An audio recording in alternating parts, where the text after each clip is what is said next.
Olá, estamos mais uma vez em sua telinha com o programa Por Dentro da História, onde estamos divulgando fragmentos da história de Mossoró.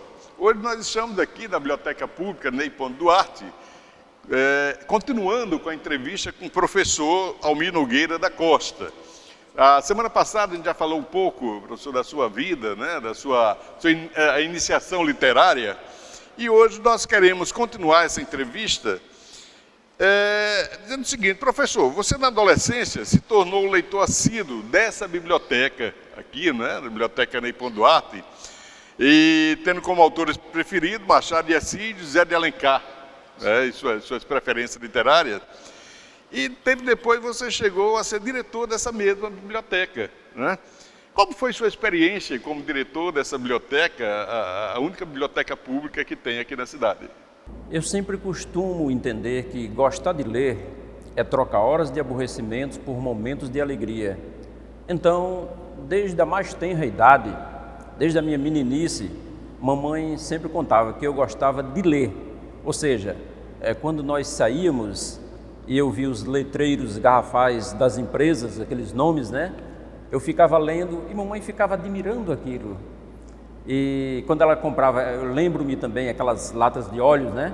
Aí chegava em casa, eu lia e mamãe ficava muito, mas muito feliz, porque na minha idade eu já lendo assiduamente. E de repente ela começou a trazer gibis, revistinha do Tio Patinha, do Pato Donald, e o Zé Carioca, e assim sucessivamente. E aí eu, de uma forma ou de outra, tomei mais gosto pela leitura e fui lendo. E meus pais, infelizmente, não tinham aquelas condições financeiras de comprarem livros para mim.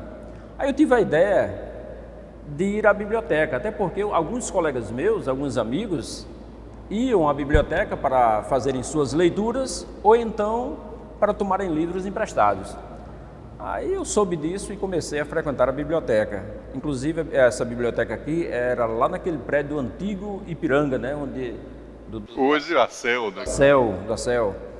E sei que eu fiquei assim muito entusiasmado com a biblioteca. Cheguei lá, tanto livro, que coisa maravilhosa, como eu gostaria de ter uma biblioteca dessa. E falei com a atendente lá acerca de levar um livro para casa. Ela disse: pode levar. E eu comecei a levar os livros clássicos. Eu comecei a Machado de Assis, José de Alencar, e eu tomei muito gosto por esse tipo de leitura. Li também os outros autores, não resta dúvida, mas especialmente esses dois autores, para mim, praticamente eu li tudo, entendeu? Mas gostei imensamente dos seus trabalhos. E a partir daí eu comecei também não só a ler, mas também a escrever. Eu começava a escrever meus pequenos poemas, meus madrigais, né? Nos cadernos, até mesmo na escola, e alguns alunos viam e gostavam muito, né? E diziam assim: professor, você gosta de escrever porque você lê muito, e quem lê geralmente gosta de escrever. E eu dizia: não sei que eu gosto muito de escrever e gosto de ler, gosto das duas coisas. E as pessoas diziam assim: muito bem, rapaz, e seus poemas aqui eu vejo, porque eu comecei escrevendo poema. Seus poemas são maravilhosos, parabéns, continue escrevendo, que são maravilhosos. E a partir daí eu comecei a escrever também, e guardar lá no caderno, né? E depois me encontrei, como eu falei na semana passada, com o professor João Marrego, e quando mostrei, ele ficou boquiaberto com os poemas, disse: olha, vou levá-lo ao Dr. Vantan, que ele vai publicar seus trabalhos. Dito e feito, entendeu? E aí eu me empolguei muito. O primeiro livro, quando saiu, rapaz, foi uma festa, entendeu? E um jovem desse já com livro publicado, porque não era fácil publicar livro, sempre foi caro, né? Mas o Dr. Vantan quebrava o nosso galho nesse aspecto. E hoje, graças a Deus, eu tenho alguns livros publicados, rememorando rapidamente os títulos, né, de alguns. O primeiro foi Mundo Louco, falando sobre as coisas tristes, as coisas forte no sentido negativo do nosso mundo odierno. E depois veio o segundo livro, Cântico de Ternura, que já fala sobre o lado positivo da vida. Depois veio umas plaquetes também, por exemplo, Cruzada Mossoroense, que fala sobre a resistência de Mossoró ao bando de Lampião. E vieram também outros livros, tais como o Mossoró Nossa Terra. Inclusive o Mossoró Nossa Terra vai do volume 1 ao volume 5. Estão prontos, 3 estão no prelo. O terceiro já foi feita a revisão para ir para a impressão, mas só foi publicado 1 e o 2. E cada um deles, como você sabe, eu acho que você tem algum deles, né? Vai para mais de 500 páginas. É um livro que foi muito bem pesquisado e quando eu chego às escolas, as diretoras têm o maior prazer em me dizerem que esse livro é o mais pesquisado em se tratando da história de Mossoró. Aí eu costumo dizer o seguinte: essa história aí é a história de Francisco Fausto de Souza, de Jerônimo Vantan Rosado, de Lauro da Escócia, de também outros historiadores locais, porque foi nos seus documentos primários que eu busquei para trazer informação para todos vocês acerca de Mossoró. E sempre levando em conta que aquela história que eu conto é nada mais ou nada menos a história que já foi contada antes. Ou seja, esses autores fizeram o seu trabalho e eu, com uma maneira simples de levar a mensagem histórica no linguajar ao alcance de todos, ficou uma coisa muito agradabilíssima nas escolas. Ou seja, por que é que os alunos procuram mais pesquisar os meus livros? Porque há uma comunicação. Como eu falei anteriormente, comunicação é o entendimento entre as pessoas. Então o aluno lê e já vai entendendo tudo bem direitinho. Já esses outros nossos amigos historiadores clássicos, ele tem um linguajar mais alto. Para você ter ideia, o livro História de Mossoró, de Luiz da Câmara Cascudo, ele publicou em 1955 e tinha uma linguagem mais rebuscada, né? Era uma linguagem mais acadêmica, mais difícil de compreender. E o que você está fazendo nos seus livros é trazendo atualizando esse linguajar, né, para o tempo de hoje, que melhora a comunicação com os jovens estudantes, não é isso? Linguajar bem mais alto. Eu tive a ideia de escrever no linguajar bem simples, bem à altura do nosso alunado, por isso que meu livro é mais cativante do que os outros. Não quer dizer que seja mais importante, é mais cativante porque há uma comunicação, ou seja, entre leitor e livro. Então é só isso. E, como você bem falou aí, nós escrevemos anteriormente a história de Oséias Lopes, né, o Carlos André. O Carlos André, um dia, eu aqui na biblioteca, depois eu volto a falar sobre a história dos livros e a biblioteca. Eu, aqui na biblioteca, ele tinha muita admiração por quem escrevia livro. Eu disse, mas você pode escrever também. Eu comecei a incentivá-lo. E, de repente, eu disse, vamos fazer o seguinte, você vá escrevendo, por exemplo, qual foi a década que você nasceu? Década de 40, pronto, você escreve as suas lembranças da década de 40 e também você procura registrar os principais fatos desta década. Aí vai ser um capítulo. Depois você vai para a árvore familiar, você vai falar um pouquinho sobre sua família. E ele ia escrevendo e eu ia fazendo a revisão e juntando os capítulos lá. Disse, olha, Oséias, está ótimo, pode continuar assim que seu trabalho está maravilhoso. Está bom mesmo, professor? Está excelente, pode continuar. Aí depois veio o terceiro capítulo, né? Sobre a infância dele.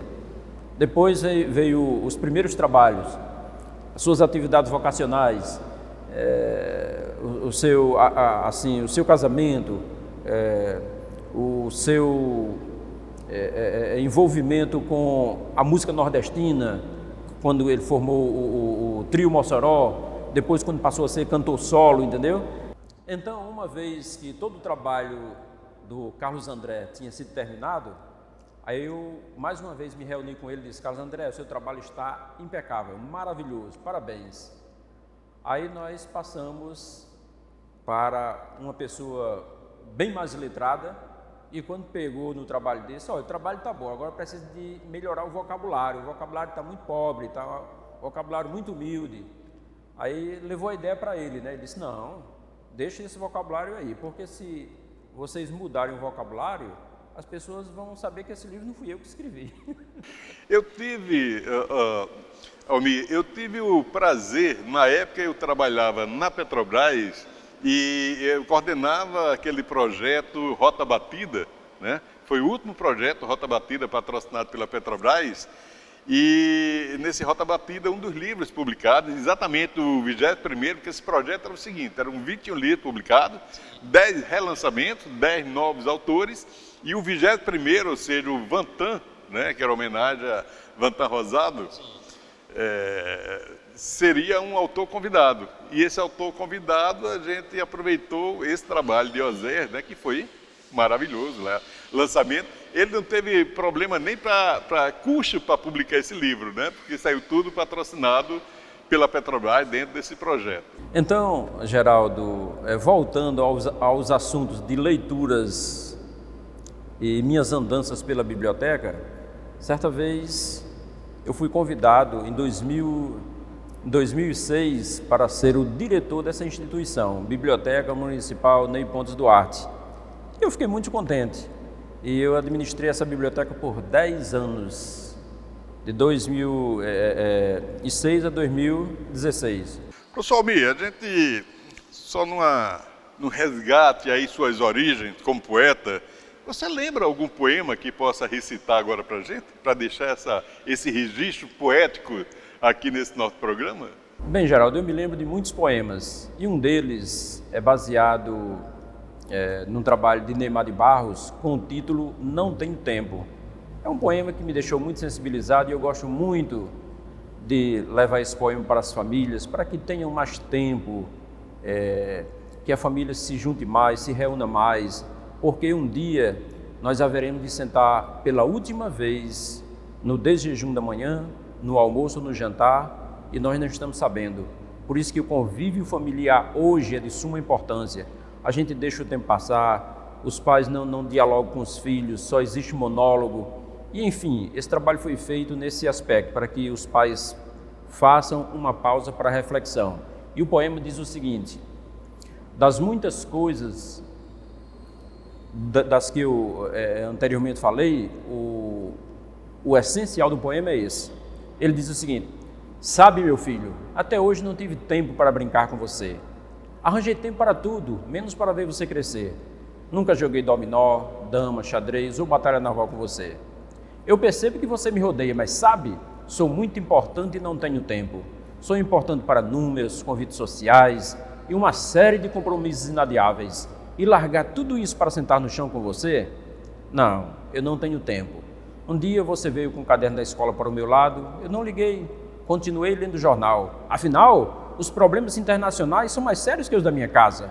Eu nunca vi seu boletim, não sei nem quem é sua professora, eu não sei nem qual foi sua primeira palavra, mas o que adianta eu saber as mínimas coisas de você, se eu tenho outras grandes coisas a saber?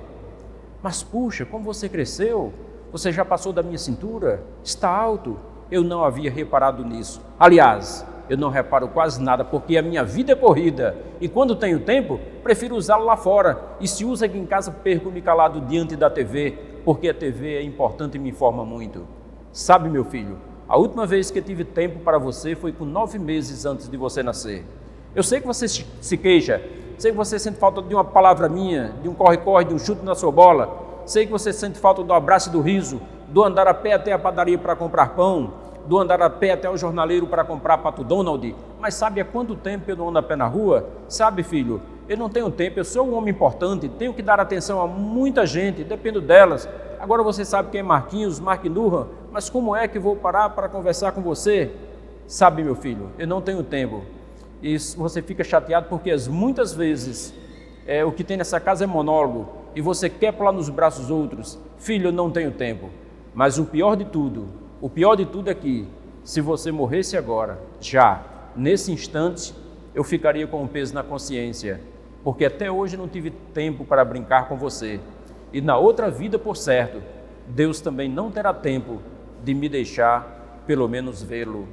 Professor Almir, com esse seu poema, você fechou com chave de ouro esse nosso programa, né? E graças a Deus foi assim, muito bonito, fica aí para reflexão dos nossos leitores, com quantos não acontece isso, né? A vida corrida de hoje, a gente deixa de ter tempo para os nossos filhos, né? Para dedicar a outras coisas que a gente acha que é mais importante e depois vem o arrependimento sobre isso. Eu queria deixar, nós estamos encerrando mais esse programa, como eu lhe falei, o tempo é muito curto, né? Queria lhe agradecer por sua participação. Queria deixar um e-mail para que as pessoas, vocês quiserem que a gente fale de outros assuntos sobre a história de Mossoró, tem algum assunto que lhe interessa, passe o e-mail para a gente que a gente vai explorar esse assunto sugerido por você. É gmaia1@gmail.com, né? Você passa sua opinião e a gente vai, dentro do possível, levar para vocês essas informações. Então, até o próximo programa, se Deus assim permitir.